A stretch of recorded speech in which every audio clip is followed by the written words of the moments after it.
আল্লাহু আল্লাহু আল্লাহ। এবার আপনাকে একটা তাত্ত্বিক বিষয় বলি, যারা সালাত আদায় করে না। সালাত কি সোজা জিনিস? সালাতটাকে আদায় করতেই যে হবে তার বাস্তব একটা দিক। যারা সালাত আদায় করেন না, মাইকের আওয়াজ যাচ্ছে, আগামী ফজর থেকে আপনাকে সালাত আদায় করতেই হবে সেই দাবি রাখলাম।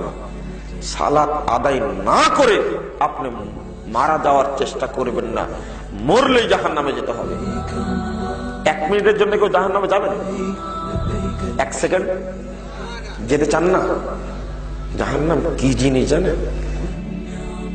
ভাইয়াল কাউনা গাইয়া। সাহাবাকরাম বলছেন, হঠাৎ করে একটা শব্দ হলো, তো বললেন, তোমরা কি একটা শব্দ শুনলে? হ্যাঁ শুনলাম। তো জানো কি তোমরা এই শব্দটা কিসের? তখন বলছেন যে 70 বছর পূর্বে একটি পাথরকে জাহান্নামের মুখে ছেড়ে দেওয়া হয়েছিল। ওই পাথরটি 70 বছর পরে আজকে জাহান্নামের তলদেশে নিক্ষিপ্ত হলো।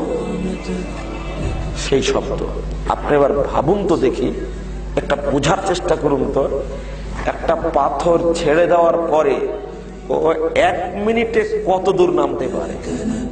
এই পাথরটি 1 ঘন্টায় কত দূরে নামবে? এই পাথরটি 24 ঘন্টায় কত দূরে নামতে পারে? এই পাথরটি 1 সপ্তাহে কত দূরে নামবে? এই পাথরটি 1 মাসে কত দূর নামবে? এই পাথরটি 1 বছরে কত দূর নামবে? সেখানে 70 বছর যাবৎ নামলো, তলদেশে নিক্ষিপ্ত হলো। এবার ভাবুন আপনি জাহান্নাম কত গভীর। আপনি ভয় করেন না কেন? লজ্জা করে হলেও, একটু ভয় করে হলেও সালাত আদায় করা শুরু করো।